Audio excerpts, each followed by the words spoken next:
Olá, amigos! Canal Médico no ar para te trazer um tema hoje que eu tenho certeza que vai ser maravilhoso. A jornada da medicina e sua conexão com a espiritualidade. E para isso eu trago hoje um convidado muito especial, Dr. José Genilson Ribeiro, que eu tenho grata satisfação de receber aqui. E eu tenho certeza que durante o nosso bate-papo muitas reflexões vão acontecer. E eu quero então, sem mais delongas, apresentar vocês o Genilson e pedir para que ele fale dessa jornada maravilhosa que o traz até nós. Bem-vindo, amigo. Miriam, obrigado pelo convite que você formulou. Tenho assistido o seu canal e inúmeros colegas têm estado aqui. Eu vou ser apenas mais um a tentar ilustrar essa oportunidade que você está permitindo que todos nós tenhamos de falar sobre espiritualidade. Obviamente que eu sou médico, eu sou urologista, a minha formação é como urologista e eu passei a minha vida inteira operando meus pacientes, fazendo transplante de rim, mas somente em 2017, 2018 é que conseguimos trazer para a cátedra, trazer para a universidade essa disciplina e que hoje divide a minha vida de tal maneira com o meu consultório, com o atendimento dos pacientes do hospital onde eu trabalho e com a espiritualidade de um modo geral. Interessante, né? Seria tão bom, né, se todas as universidades tivessem um clique, né, para trazer isso para os colegas, né? Então, essa disciplina, Medicina e Espiritualidade, começou na universidade, na UF, né? Como foi a ideia de trazer para a UF a disciplina? Na realidade, eu venho trabalhando com a parte da espiritualidade pela minha formação religiosa, pela minha religião. E nunca fiz a conexão. No consultório, no lidar, no dia a dia com meus pacientes, sempre uso conhecimento, espírita para poder fazer esse atendimento, mas nunca houve um link, uma conexão, como nós estamos vendo nos últimos tempos. Em 2017, um colega de São Paulo foi dar um curso lá em Niterói. Eu sou da UF, moro em Niterói, e ele foi dar um curso sobre medicina e espiritualidade. Eu me inscrevi nesse curso, nós nos tornamos amigos. Surgiu a ideia, depois de muitos meses das aulas que ele dava e eu frequentei, ele sugeriu a ideia de criar uma disciplina, já que eu era professor da faculdade, e por que não juntar as duas coisas? E ele se empolgou e ele se esforçou imensamente em relação a isso. Muitas vezes ele é de São Paulo, é o Sérgio Felipe de Oliveira. Sim. E ele vinha para o Rio de Janeiro para ministrar suas aulas e na época do departamento de colocar em votação se a disciplina seria aceita ou não, ele veio pessoalmente e se esforçou para que isso pudesse acontecer. Então, na realidade, ou seja, o indivíduo que deu a ideia da disciplina e que se esforçou imensamente para que ela pudesse ser realizada foi o Sérgio. Então eu sou grato a ele por isso. Na realidade, ele foi meu professor. Eu aprendi esse despertamento com o Sérgio. E aí ele teve que voltar para São Paulo e nós seguimos adiante nesse processo. Então começou mais ou menos em 2017. Passou por todas as instâncias do departamento, do colegiado de curso, colegiado de unidade, depois a reitoria. Não tivemos muita dificuldade. Até eu fui perceber depois que o pessoal, pelo menos da Faculdade de Medicina e da UF, de um modo geral, a UF é muito inclusiva. E isso, nós estamos de vento em popa, ou seja, com os alunos. É uma disciplina optativa, não é obrigatória. Tivemos uma experiência na pandemia, com a turma inteira, mais de quase 80 alunos fazendo a disciplina, mas vimos que não é bom, ou seja, é bom o aluno que espontaneamente queira fazer a disciplina, tá bem? Então, a partir daí, já tivemos desde 2017 até 2024, praticamente já tivemos 14 turmas. Interessante, né? Você falou do Sérgio Felipe, né? Eu fui aluna do Sérgio Felipe em Guarulhos, em 2014. Fui eu lá para a Unispírito, né? E durante um tempo eu fui aluna dele e realmente o Sérgio, ele ajuda, né, esse despertar, né, dessa nossa consciência voltado para essa junção, né, de saúde e espiritualidade. Mas muitos desafios, Gilson. Olha, Genilson. Eu vejo que eu não estou só. Tá? Na realidade, não sou sozinho. Eu sou apenas o ponteiro do relógio. mas por trás existe uma máquina que, em primeiro lugar, são o grupo que trabalha conosco. Nós temos um projeto de extensão. Além da disciplina, surgiu a ideia de fazer um projeto de extensão, chamado Núcleo de Estudos em Saúde, Medicina e Espiritualidade. Que beleza! Tá? Que é o braço prático, que a gente usa, digamos, as práticas integrativas e complementares. Tá? Então, nesse processo, existe um grupo de 13 terapeutas lá, médicos, psicólogos, que nos auxiliam, fisioterapeutas, que nos auxiliam num trabalho prático de atendimento aos pacientes. E nós fazíamos sempre, nesse trabalho, nós tínhamos uma palestra de 1 hora, convidados, via pessoas. Nesse sentido, as pessoas ministravam, depois nós fazíamos um mindfulness, e depois montávamos uma espécie de hospital de campanha lá, botávamos biombos, macas e fazíamos atendimento de acupuntura, de homeopatia e escuta terapêutica por parte dos psicólogos, como também, digamos, com água fluidificada e em posição de mãos, ou seja reiki, seja passe, seja toque terapêutico. Então nós viemos fazendo isso. Veio a pandemia e a pandemia nos obrigou a parar tudo completamente. Mas, por causa das videoconferências, nós fazemos hoje, digamos, o projeto continua com palestras semanais, às quintas-feiras, à noite ou sexta-feira de manhã, todo dia. Toda semana a gente tem ao vivo, mas que fica gravada no YouTube e nos permite, digamos, ter mais diversos tipos de impressões sobre medicina e espiritualidade. Então são convidados, como por videoconferência, o pessoal do Brasil inteiro vem ministrar. Mas nós continuamos as quintas-feiras, depois que a pandemia acabou, nós voltamos. Está fazendo 2 anos que foi em outubro de 2021, outubro de 22, que nós voltamos o nosso trabalho.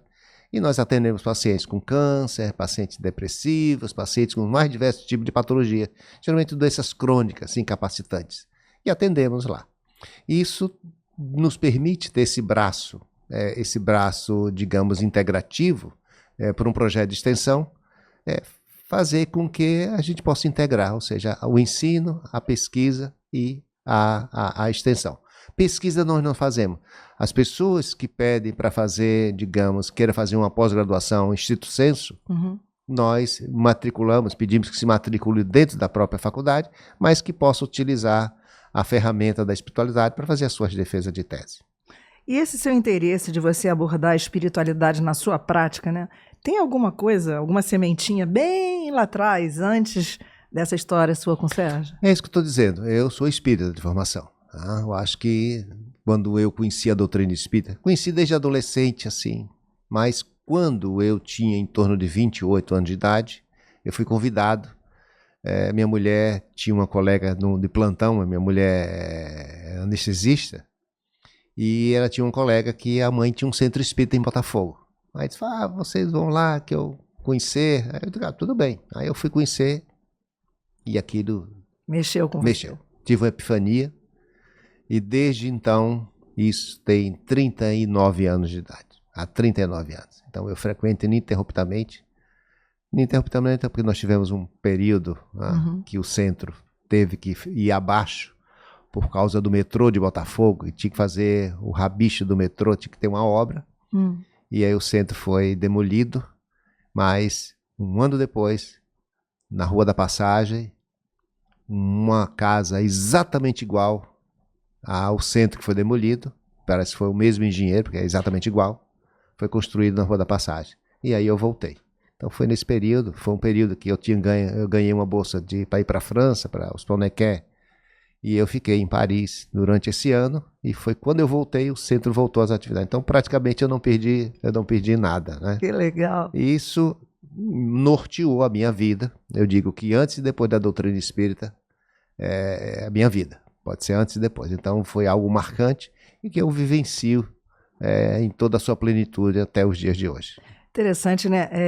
Tem algo que nos une, né? Um elo que nos une, que é a Associação Médico Espírita Carioca, né? Você lá em Niterói, eu aqui no Rio, né?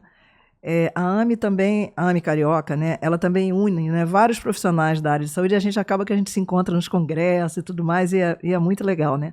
A gente poder expandir essa abordagem, né? Porque eu acho que, quer dizer, Eu imagino, né, que muitos colegas, né, durante a faculdade, né, e de repente você tem mais propriedade para falar do que eu, quando entra para fazer a faculdade de medicina, né, os estudantes, no caso, né, muitos levam um choque de matéria, né, quando a gente fala assim, olha só, nem tudo é só corpo material, né.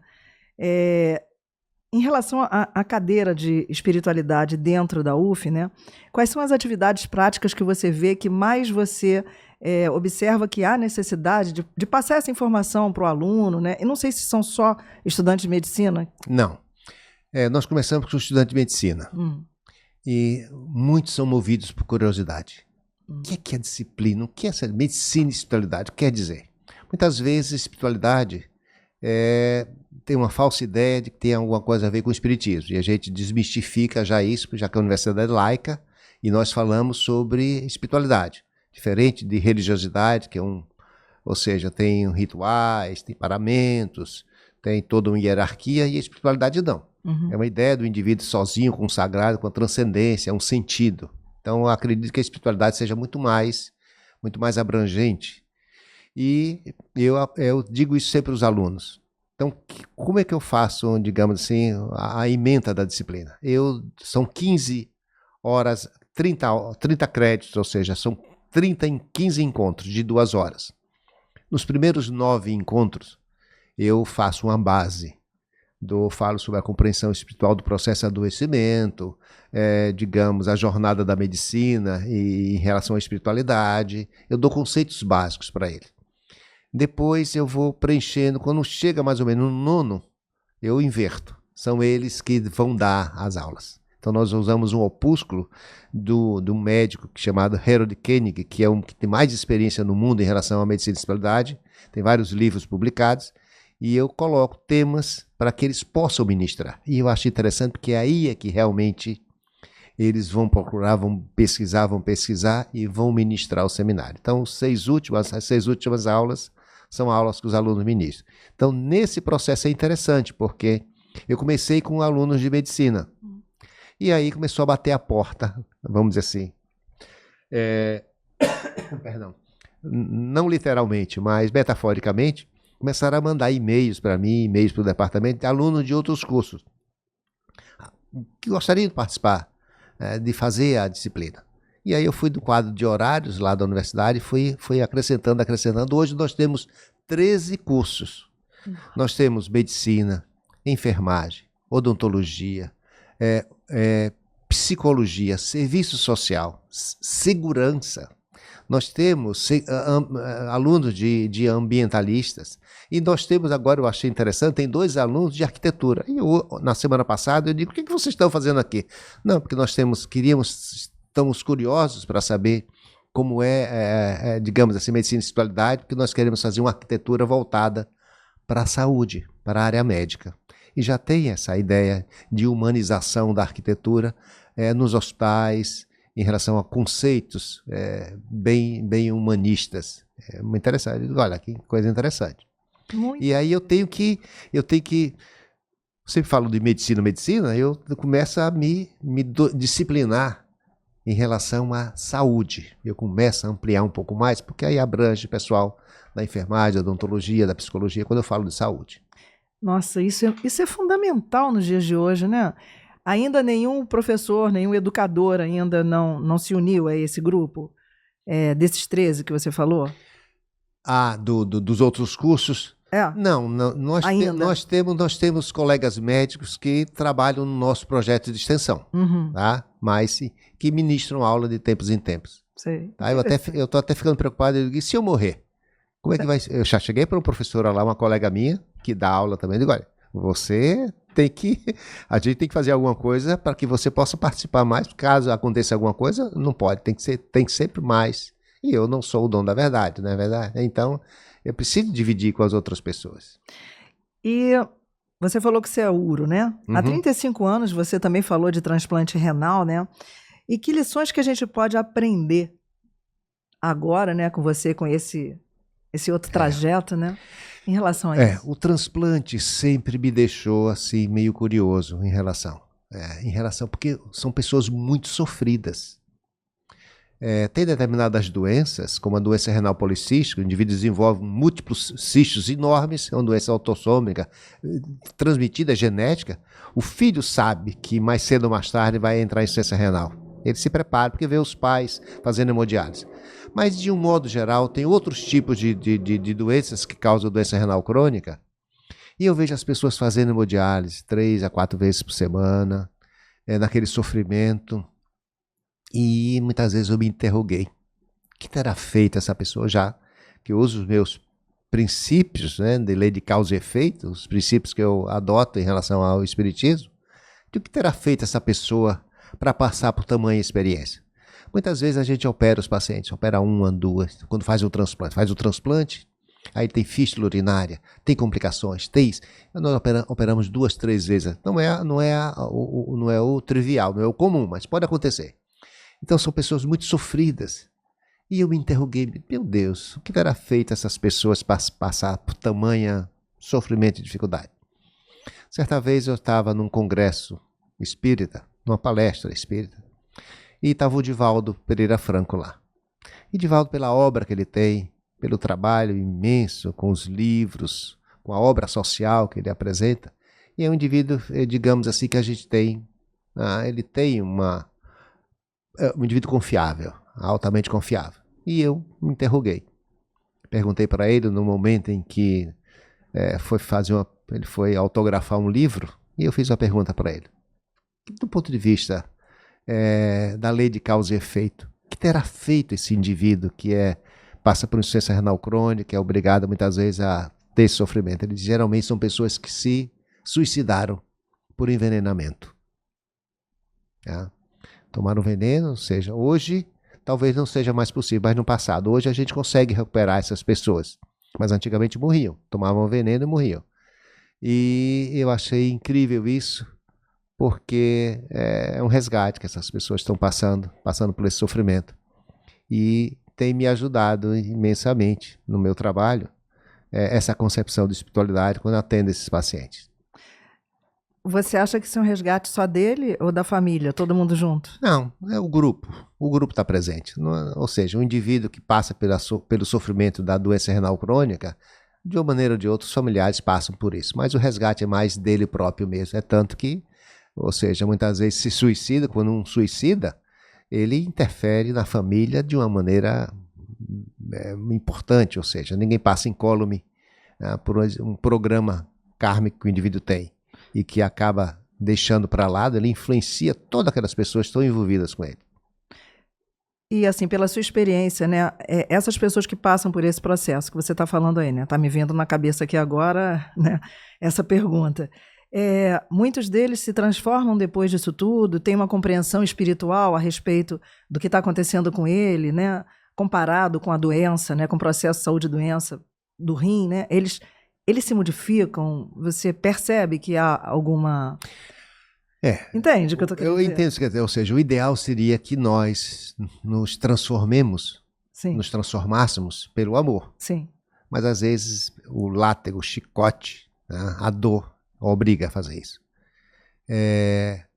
Já abordei algumas vezes espiritualidade com os meus pacientes, né, pacientes renais crônicos, no atendimento para eles. Teve um que me chamou muita atenção. Era um jovem que recebeu um rim do doador falecido e um processo de rejeição, uma dificuldade enorme, todo o processo terapêutico de uma medicação imunossupressora, para ele, tudo teria feito. E ele não respondia e chegou um determinado momento que ou ele respondia ou não funcionaria, teria que ser retirado daquele órgão. E aí eu fui conversar com ele sobre espiritualidade.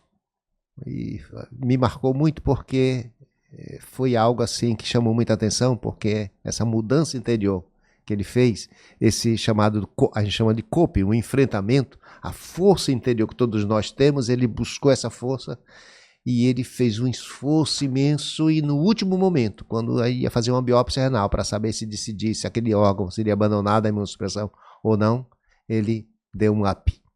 E hoje nós nos comunicamos ainda, é relativamente amigo, toda vez que ele precisa de alguma coisa, ele lembra muito bem dessa força interior que ele buscou através da espiritualidade, da sua religião, para poder modificar. Então, alguns, pelo sofrimento, pela dor, acabam entendendo o processo. Outros não necessariamente. O que você acha que falta, né? Porque a gente sabe que a medicina, a história da medicina desde sempre, né, foca muito na doença, né? E não valoriza um outro lado, né? A parte da espiritualidade, né? O que você acha que está mudando ou precisa ainda mudar mais no século XXI para que as pessoas possam compreender que nós não somos só isso aqui? Miriam, eu falo para os alunos e falo também quando eu, digamos, tenho a oportunidade de ministrar palestras nesse contexto, que até 1761 a medicina era muito, digamos assim, era um empirismo, nós não tínhamos um segmento, uma orientação. As coisas eram muito soltas. Ou a gente fazia lavagem, que é o clisté, ou a gente fazia sanguessugas, ou sangrias, ou dava medicamentos, que é relativamente tóxico, né? Mas não tinha uma ordenação. E foi preciso o Morgani, que nos seus estudos ele passou a vida inteira atendendo os seus pacientes, mas ele fazia necrópsia depois dos pacientes. E ele escreveu um livro que foi uma mudança de paradigma na história da medicina, porque ele dizia que existia uma lesão no tecido, nos órgãos, e que os sintomas apresentados pelos pacientes, ou sinais físicos, ou sintomas apresentados seria a voz da lesão. Então aquilo deu uma mudança de paradigma e as pessoas diziam, hoje nós precisamos abrir os cadáveres para poder entender a medicina como um todo. Logo depois veio a descoberta dos micro-organismos por Pasteur, depois Koch descobriu o bacilo da tuberculose e eles fizeram inferiram que realmente eram as bactérias que causavam as lesões. Então, a anatomoclínica do Morgani, mais o Pasteur, Ehrlich e Koch, com a descoberta dos micro-organismos, ele dizia assim, o tecido sadio é tecido que não tem bactérias. Então fazia alusão sempre aos micro-organismos. E aí o Ehrlich começou a perceber que existia corantes, que coravam especificamente aqueles germes. E que se a gente pudesse usar um corante que pudesse matar aquele germe, estaria descoberto o caminho da cura. Então tudo era a teoria do germe, tudo é relacionado ao germe. E a partir daí, no século XX, começamos a ter a indústria, digamos, do petróleo, pela Fundação Rockefeller, que arranjou um professor e fez uma avaliação das faculdades de medicina nos Estados Unidos. Obviamente tinha algumas muito boas, mas tinha algumas como nós conhecemos, ou seja, meio clandestinas. E ele colocou tudo no mesmo saco e fechou todas as faculdades e criou uma nova ordem em relação à especialidade, às subespecialidades. Desde aquela época, nos anos 1920 até hoje, nós temos subespecialidades. Né? Oftalmologia, tem oftalmologista que o olho já é um órgão pequeno, que tem oftalmologista responsável por retina, por refração, ou seja, eu sou urologista, existem 10 subespecialidades da urologia. Existe ortopedistas, só tratam de mão, de coluna, de escápula, de joelho. Então, você vê que... E aí nós esquecemos de juntar. Nós aprendemos que tínhamos que tratar a lesão. Nós aprendemos esquecemos que existe um ser humano, existe o todo, e nós esquecemos de juntar. Então, nesse sentido, quando ainda, desde 1761, desde o início do século XX, com as especialidades, com a indústria farmacêutica, derivada da indústria do petróleo, quando Rockefeller, ele vendia xarope, vendia petróleo, as pessoas tomavam petróleo para tratar o xarope.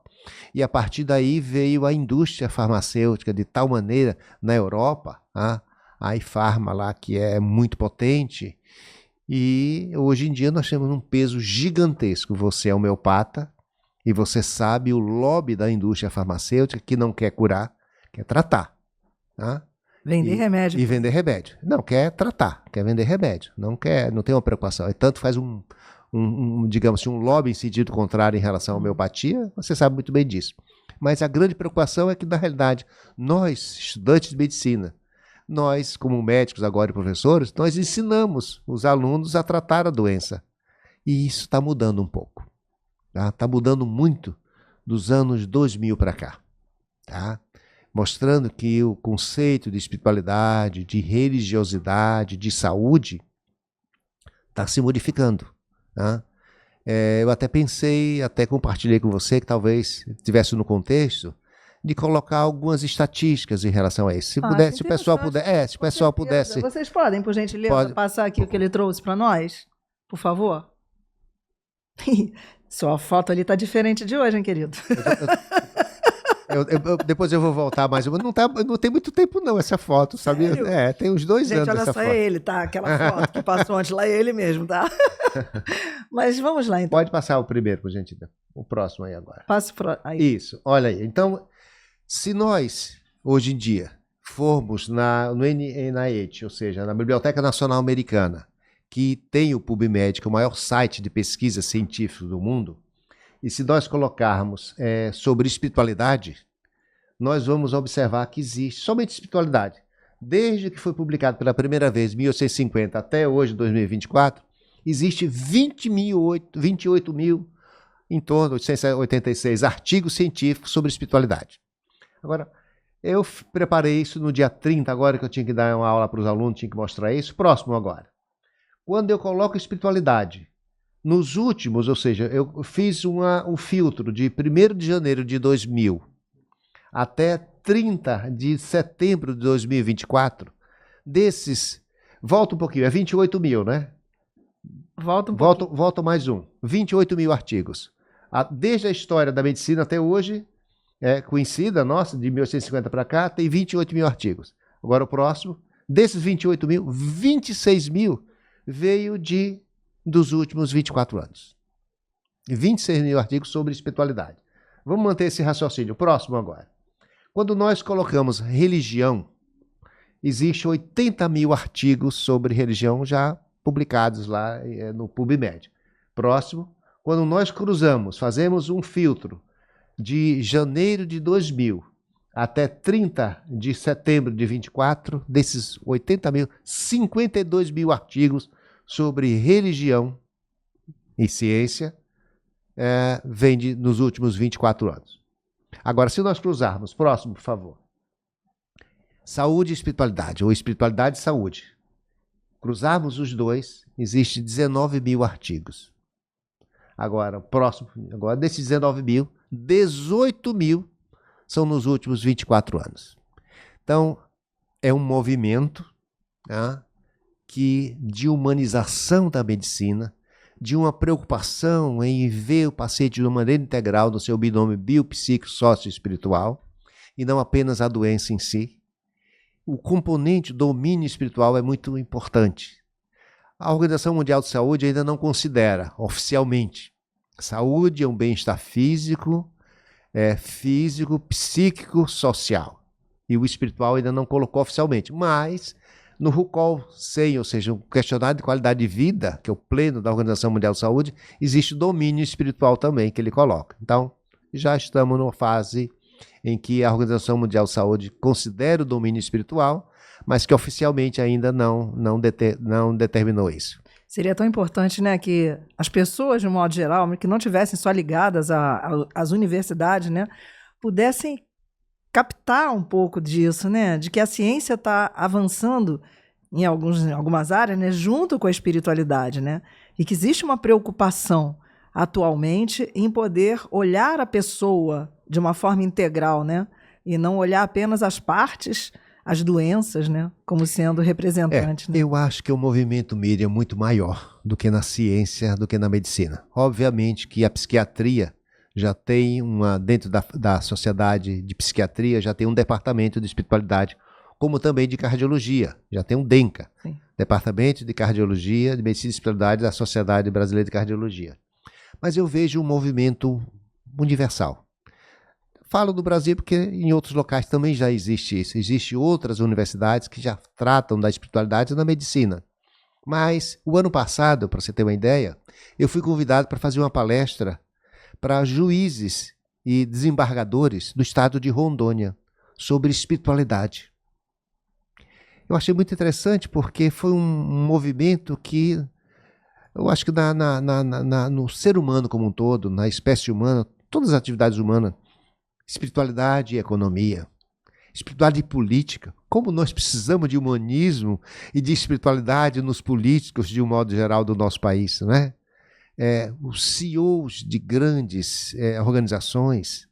Hoje, nós precisamos colocar o aspecto digamos assim, da sustentabilidade, que tem um chamado greenwash, que essas empresas que se travestem de sustentáveis, mas porque está na moda ou porque é obrigado hoje em dia por força da lei, criam uma ideia de sustentabilidade quando na realidade apenas é um marketing e não fazem com sua profundidade. Então, se nós pudéssemos colocar a espiritualidade e que há algo interessante em relação a isso, as pessoas mudariam, né? Se nós preocupássemos com a espiritualidade no meio ambiente, né? Eu andei lendo muito sobre isso, sobre o que está causando, ou seja, com o advento dessas queimadas que aconteceu no Pantanal há 2 anos atrás e que me fez, digamos, eu já tinha ideia de ser vegetariano, né? E eu estou cada vez mais apertando, eu estou começando a me tornar vegano, quase que vegano, mas eu ainda uso sapato de couro, uso cinto de couro, eu não sou completamente vegano, mas eu acho que a solução para o mundo, para o aquecimento global, para as dificuldades que nós estamos enfrentando, passa pela dieta. E olha que mesmo naqueles meus pares, aquelas pessoas que convivem comigo, enfrentam uma certa dificuldade. Alguns até racionalizam. Não, mas é preciso, é importante a alimentação, algumas vitaminas, a vitamina do complexo B, é muito importante nós nos alimentarmos dos animais. Aí eu pergunto, em 2021, nós precisamos matar um animal para poder nos alimentarmos? 2024. 2024 no século XXI, perdão. Em 2024, no século XXI, nós precisamos matar com a tecnologia alimentícia, com a medicina, nós precisamos matar um ser para poder fazer isso. Eu até brinco, que uma vez eu vinha dirigindo e tinha no fundo do ônibus, assim, um cãozinho e um porquinho. Por que você brinca com um e mata e come o outro? A Sociedade Vegetariana Brasileira fez essa propaganda. Por que nós comemos um porco e brincamos com um cãozinho, que é o nosso animal de estimação? Não são animais, não são mamíferos, não são seres sencientes, não amam seus donos, não têm um amor incondicional, porque você pode brigar o que for com o cão, ele acaba perdoando você. É um exemplo enorme. Por que ter que morrer para poder alimentar? Será que nós precisamos disso?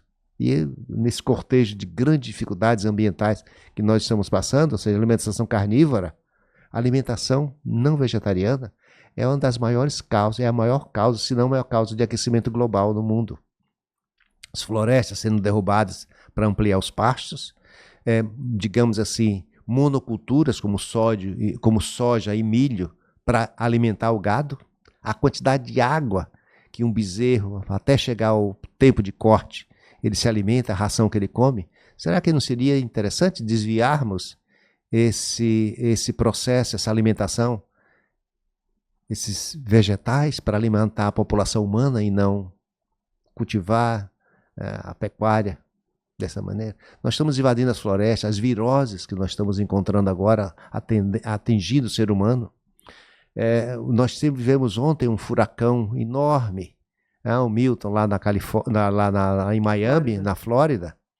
E tudo isso, a tendência é piorar cada vez mais. E se nós estamos aquecendo os oceanos, nós estamos matando os corais, nós fazemos a cultura de camarões e de peixes à beira d'água, que aquilo é um grau de poluição gigantesca. Será que se a gente comesse só vegetais e que vai alimentar completamente? Eu estou aqui, estou vivo aqui. Já tenho muitos anos que eu sou vegetariano. E estou lúcido, orientado. Não estou meio esclerosado ainda, não. Você sabe que as crianças hoje, né, antes da homeopatia eu fui pediatra, né, mas já desde lá de trás, né, são 45 anos de formada que eu tenho, já existiam algumas crianças naquela época que já eram meio, assim, avessas a carnes, de um modo geral, né. Hoje, a maioria das crianças que eu vejo, elas não... É como se já estivessem nascendo, não Exato. preparadas mais. O DNA delas já está diferente, né?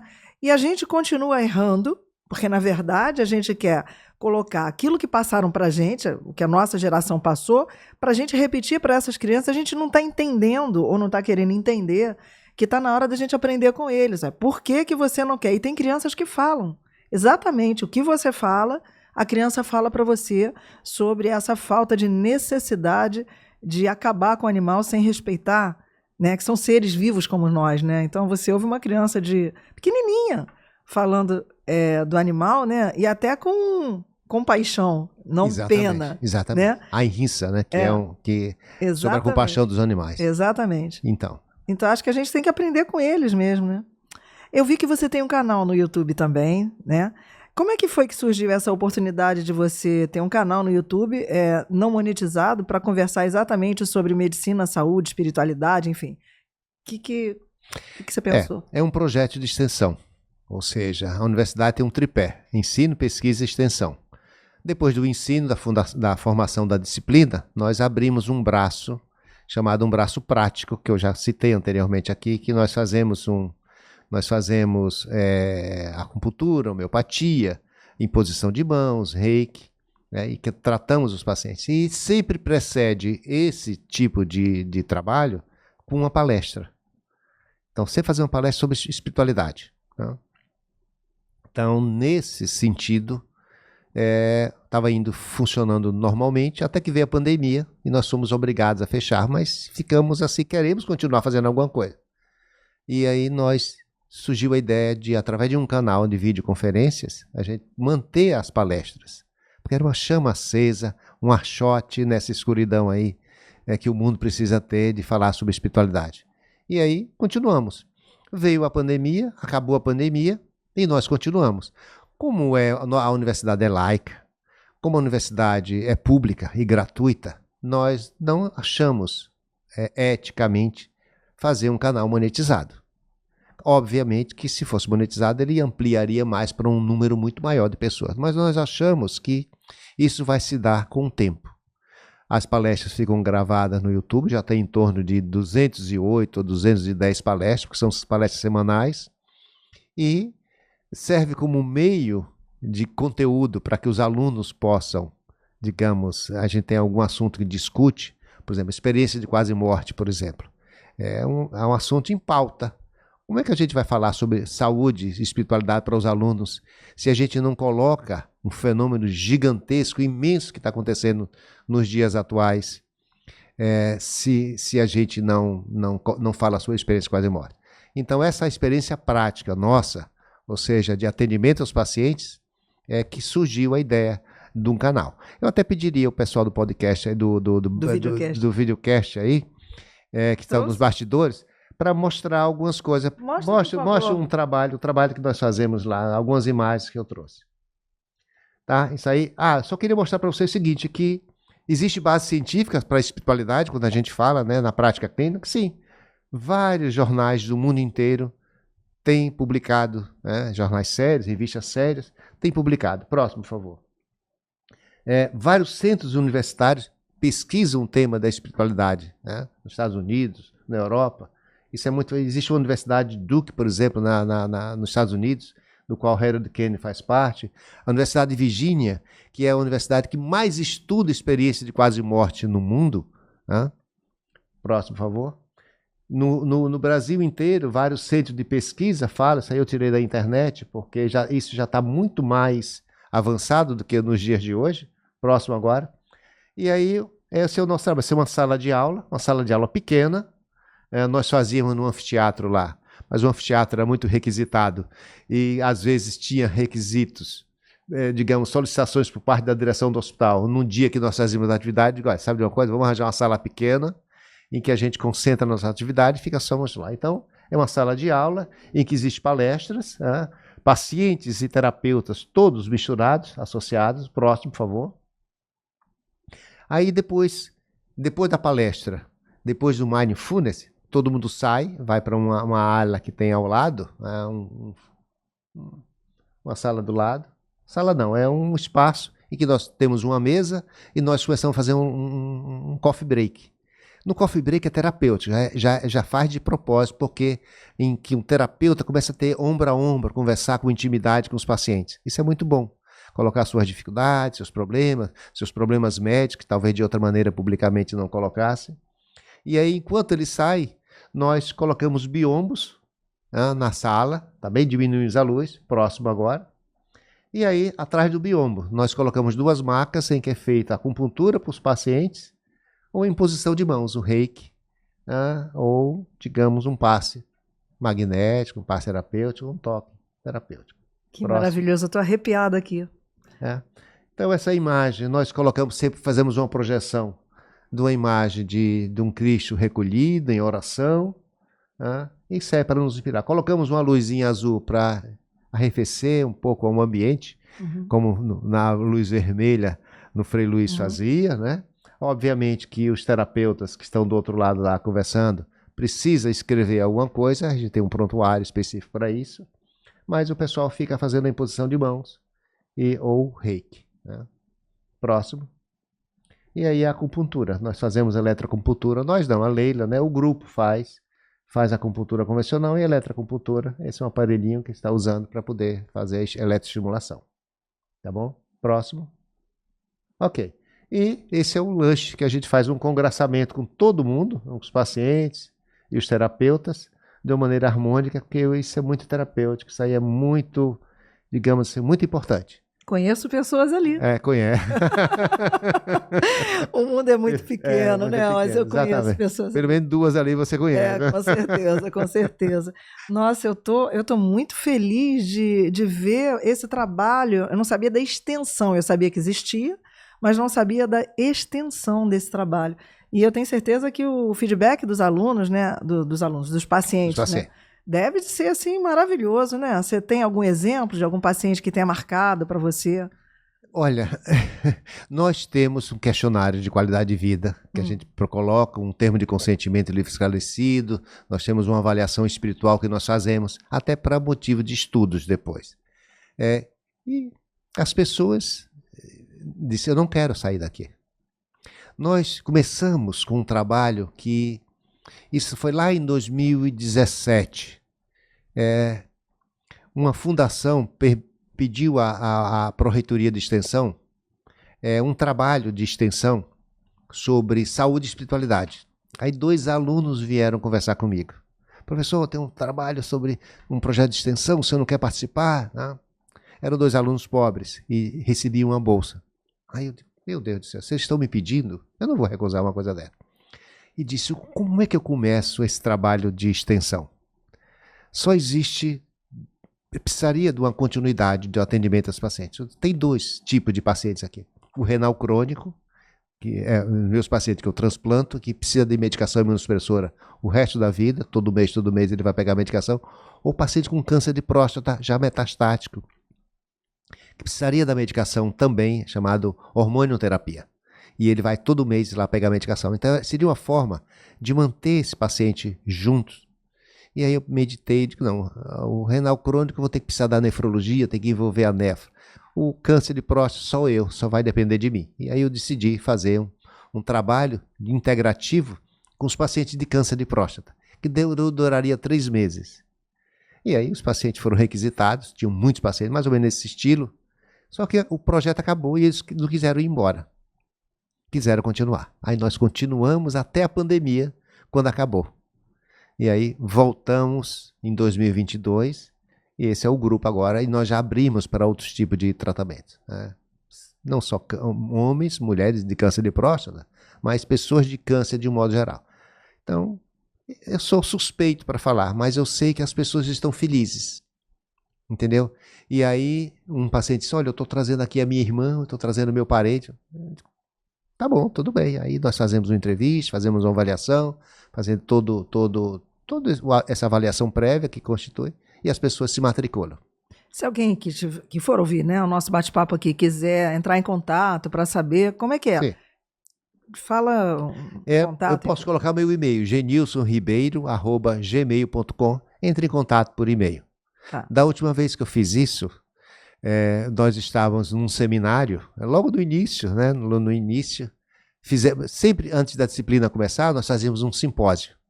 Aí fizemos um simpósio e aí eu botei meu e-mail lá na tela, que as pessoas que quisessem participar, que eram bem-vindas. Na semana seguinte, não tinha ninguém, não tinha como entrar na sala de aula lá. Tanta gente querendo participar. Foi o núcleo desse grupo. As pessoas participaram, viram, foram ficando. São esses terapeutas que estão lá conosco agora. São 13 terapeutas, comigo 14. São 14 terapeutas que nesses anos todos estamos juntos lá nesse trabalho. Surgiu dessa maneira. Tô arrepiada de novo. E o canal do YouTube? Como é que a gente pode convidar as pessoas para conhecer o teu canal? O canal do YouTube existe. Eu devia ter trazido um QR Code e colocado aqui, né, para as pessoas. Mas tudo bem, vamos dizer assim, é amadorismo da minha parte ainda, né? Existe um canal chamado Medicina, Saúde e Espiritualidade. Está no YouTube, só colocar Medicina, Saúde e Espiritualidade e as pessoas poderão acessar. Tem em torno de 208, 210 vídeos, mais ou menos. Entendi. Tá bom? Se você tivesse que dar uma mensagem para os nossos amigos, né, que não te conhecem e passam a te conhecer a partir de agora, com esse trabalho fantástico, cara, maravilhoso, eu estou assim, endeusada de ouvir você. E já quero te agradecer antecipadamente, né? Mas se você tivesse que dar uma mensagem para as pessoas que vão ouvir, né, esse nosso bate-papo, o que você diria para os nossos amigos? Aí você olha para cá. Eu vou parodiar uma expressão que chegou um jovem aprendiz para um rabino e disse: você poderia resumir as escrituras em uma frase? Aí ele disse: claro que não, de maneira nenhuma. Inúmeros livros, como é que você quer que eu resuma numa frase? Não dá de maneira nenhuma. Aí ele disse: então não estou interessado em você. Aí passou. Aí ele chegou para o outro, disse: será que você poderia resumir todas as escrituras, os livros, em uma frase só?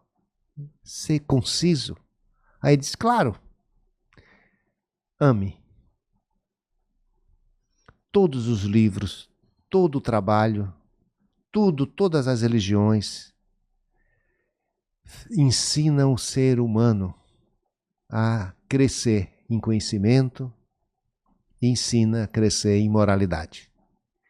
E se nós colocássemos num funil, apertássemos, saísse uma gota, ensina-me a amar. Então, o que eu gostaria de dizer para todas as pessoas: ame a Deus sobre todas as coisas, ame o meio ambiente, ame os animais, ame os vegetais, ame a natureza e ame o seu próximo, e ame a si próprio. Porque a gente, para amar tudo isso, primeiro que a gente tem que se amar. Então aprenda a se amar, a ter uma autoestima, a desenvolver valores, porque existe uma potencialidade gigantesca dentro de cada um de nós. E a gente precisa descobrir esse tesouro imenso que nós carregamos dentro de nós e que muitas vezes é desconhecido. Então, ame-se e você não terá esforço nenhum em amar a natureza, amar a Deus, amar o próximo. Essa amai-vos e instruí-vos, né? Amados, enfim, estamos chegando ao término desse nosso bate-papo. Para você que está chegando a primeira vez aqui no canal, se inscreve, vai ter um sininho lá, acessa o sininho para você poder receber, né, as notificações, né? Curte, compartilha, comenta, né? Porque eu acho que um bate-papo desse que a gente teve aqui é para a gente comentar muito, porque eu tenho certeza que nós temos muitas dúvidas, né? E é tão bom, né, quando a gente tem uma pessoa assim para poder fazer a gente refletir, como eu falo sempre, né? As respostas estão aqui dentro, né? Mas a gente tem que saber também fazer as perguntas para nós, né? Para poder acessar tudo isso que está aqui. E te agradecendo muitíssimo a oportunidade de estarmos juntos. Miriam, eu agradeço por estar aqui, porque já um sábio que todos nós conhecemos disse que a maior caridade que a gente pode fazer com a doutrina espírita é a sua divulgação. Eu acho que a maior caridade que a gente possa fazer com o ser humano é divulgar valores espirituais elevados e estimulá-lo à sua autotransformação. Isso não tem preço. Então, o que a gente puder fazer para poder despertar e semear. Então, se existir esses milhares de pessoas, vamos dizer assim, centenas que estão conosco nesse momento, ou milhares de pessoas que estarão no futuro, se um já tiver se transformado, tiver despertado, já terá valido a pena o nosso encontro aqui. Que lindo. Gratidão, amigo. Fica bem, em paz. Obrigado aí.